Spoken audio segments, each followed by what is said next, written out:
My name is Alex Costa, a 35-year-old with a string of houses in my name in our hometown. This has been achieved through years of hard work, careful investments, and sacrifices along the way. To give some context, I come from a modest family. My parents were both blue-collar workers who labored tirelessly to provide a comfortable life for me and my siblings. They always dreamed of owning their own home, but it was beyond their reach. Their dedication ignited my ambition and fueled my determination to build a better life for myself and my family. During my college years, I met my wife. She shared similar experiences growing up, raised by a single mother who worked multiple jobs to make ends meet. From her upbringing, she learned the significance of financial prudence and resourcefulness. We both wanted to overcome financial struggles and create a stable life for our future children. Together, my wife and I bought and flipped houses over the years, saving every penny and making careful investments. Eventually, we accumulated several properties, each representing years of hard work, countless sacrifices, and a shared dream. Today, I'm a father to two wonderful kids, a son and a daughter. Our properties are not just a source of income. They symbolize our dedication to securing a future for our children. Little did I know that my life would soon take an unexpected twist, thanks to an entitled woman named Susan. Susan has been one of my tenants for a few years. She lives in a comfortable 3-bedroom house that I had carefully saved for and purchased years before marrying my wife. The property is in a prime location in the city and is conveniently close to her daughter's high school. Susan, a single mother, had been abandoned by her husband shortly after their daughter was born. Learning of her situation, I offered her a subsidized rent to make it affordable for her and her daughter. Though I knew I would lose out on potential income, I wanted to help them. Over the years, I've never increased the rent, allowing it to remain the same. Susan was a reliable tenant, always paying on time, and we had developed a casual landlord-tenant relationship, occasionally keeping in touch when she needed assistance around the house. Her daughter, Jenna, is a high school senior preparing for college. 3 months ago, Susan proudly informed me that Jenna had been accepted into a prestigious out-of-state university, a remarkable achievement for any student.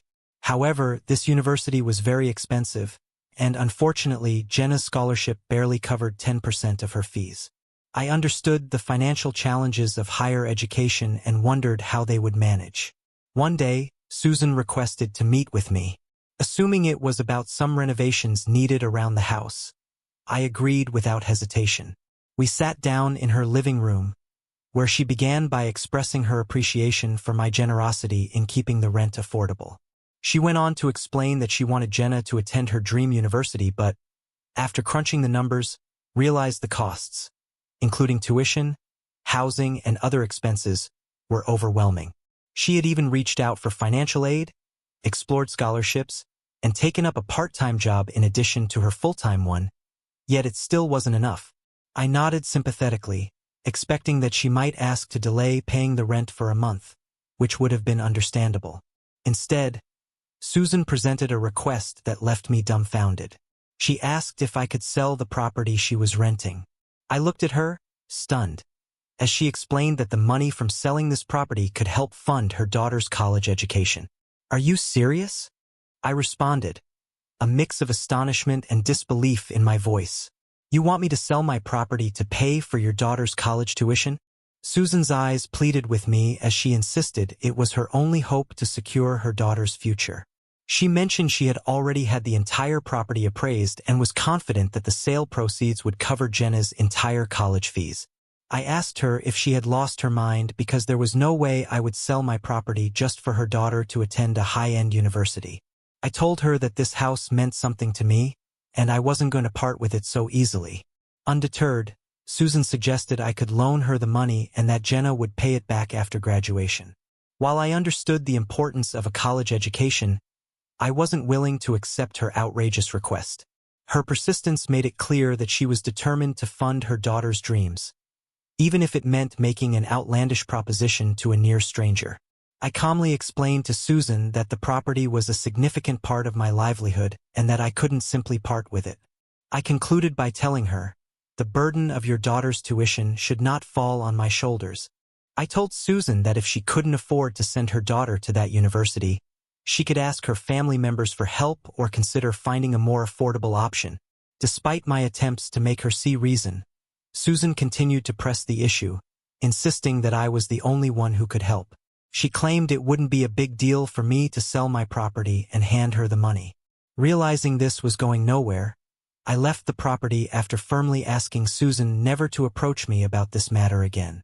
I requested that she recognize how unreasonable her demand was and urged her to find another way to solve her problem. I thought she might eventually realize her mistake, but over the next few weeks, Susan didn't give up. As her daughter's college journey drew closer, the situation became increasingly unbearable. Susan, despite my clear refusal, kept pleading with me daily to sell my property as soon as possible and even stopped paying her rent in protest. Our once amicable relationship had soured entirely, and the tension between us grew as Susan became more insistent, convinced that my refusal was selfish and jeopardizing her daughter's future. Meanwhile, I was losing income due to her refusal to pay rent in protest. I warned her that I would take this to court since we had an ironclad agreement, but she remained defiant, and it became clear her demands had no end. The turning point came when Susan began involving others in our dispute. She started approaching her friends and neighbors, portraying me as an unsympathetic landlord who refused to help a young girl realize her dreams. She told them that, although I was very wealthy, I refused to loan her the money. Given her status as a single mother struggling to make ends meet, her story garnered sympathy from those she confided in. Susan took it a step further by airing her grievances on social media. She posted on Facebook, blaming me for her daughter's inability to attend college, which quickly circulated in our neighborhood. People began sympathizing with her plight, assuming I was indeed capable of helping but was choosing not to. It was a surreal experience, feeling like an outsider in my own community. With tension in the neighborhood mounting, my wife decided to reach out to Susan, hoping a direct conversation might resolve the conflict. However, Susan wasn't interested in a calm discussion. She launched into a tirade, accusing me of having the means to sell the property, which she saw as the only way to secure her daughter's future. Despite my wife's sincere attempts to reason with her, Susan's conviction remained unshaken. She repeatedly asserted that we had the means to fund her daughter's college education and were being selfish by refusing. Susan's social media post, painting me as an unsympathetic and wealthy landlord who refused to help, had a noticeable impact on our neighbors. Some who had previously been friendly began viewing us with skepticism, believing that I was indeed capable of alleviating her daughter's financial burdens but was choosing not to out of selfishness. Fortunately, others who knew the reality of my situation and the hard work I had invested shared my perspective. They were equally appalled by Susan's audacious demand and reminded me of the importance of protecting the legacy I had built. As the community became more divided, Susan continued to fan the flames, accusing me of lacking empathy and exploiting her by allowing her to live in my property rent-free. Her social media posts became more vocal, sharing exaggerated stories of her daughter's determination and the sacrifices she claimed to have made to prepare for college. The situation escalated from a private disagreement to a public spectacle. The weight of the allegations began affecting my family as well. My children started experiencing bullying at school, with classmates parroting the false claims they had seen on social media about me. Watching the distress this situation caused my family was heartbreaking, and I knew I had to act. I had hoped Susan would eventually stop, but now that my children were suffering, it was time to set the record straight and defend my integrity. I reached out to a lawyer who specialized in property disputes and landlord-tenant conflicts.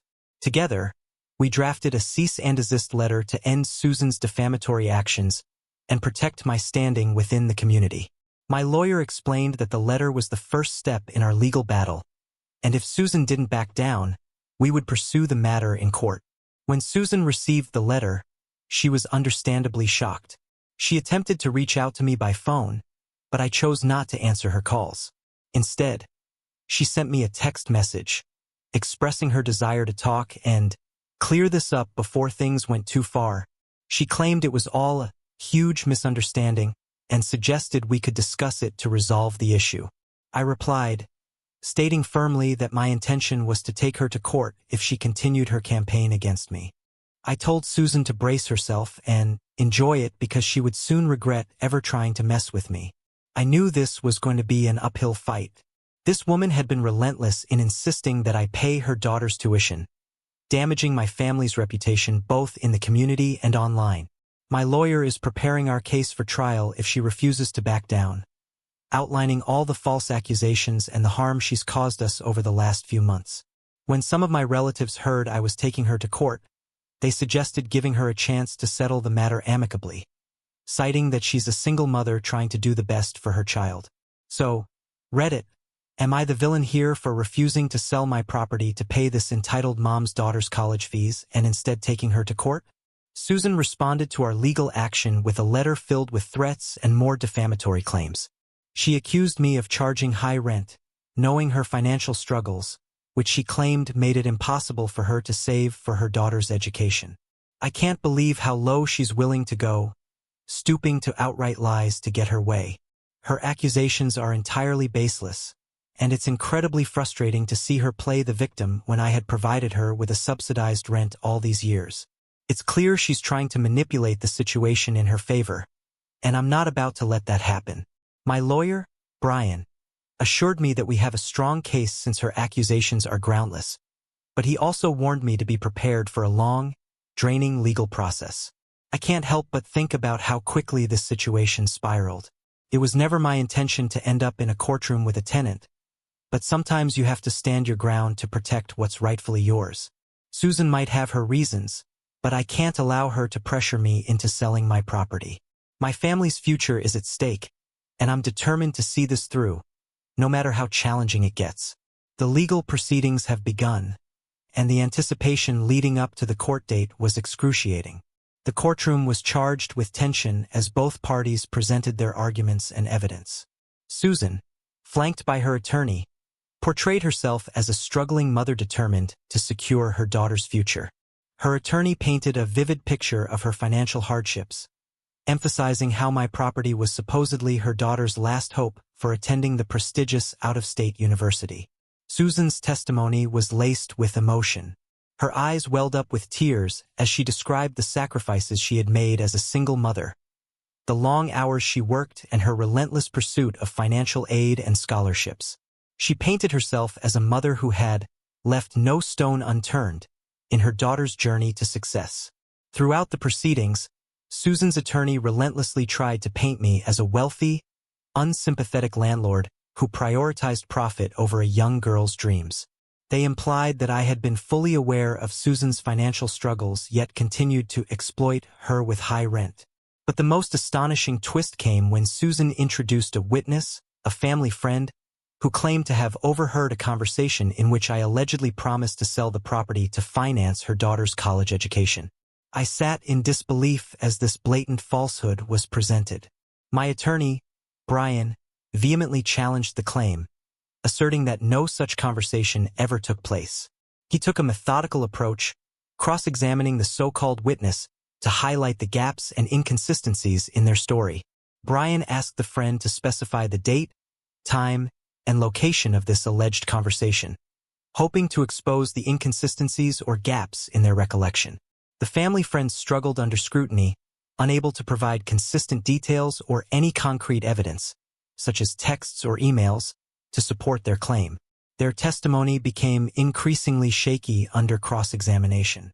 To further undermine Susan's case, Brian presented records of texts and emails between Susan and me during the period when the alleged promise was said to have occurred.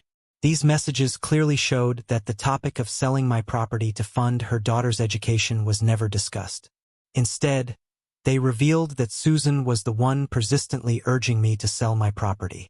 Additionally, a neighbor who lived next to Susan's property testified that she had been paying significantly less rent than others in the area.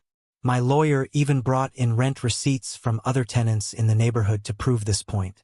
Brian argued that the absence of any written or electronic communication regarding Susan's claims, combined with the neighbor's testimony, cast serious doubt on the family friend's account, making it inadmissible as concrete evidence.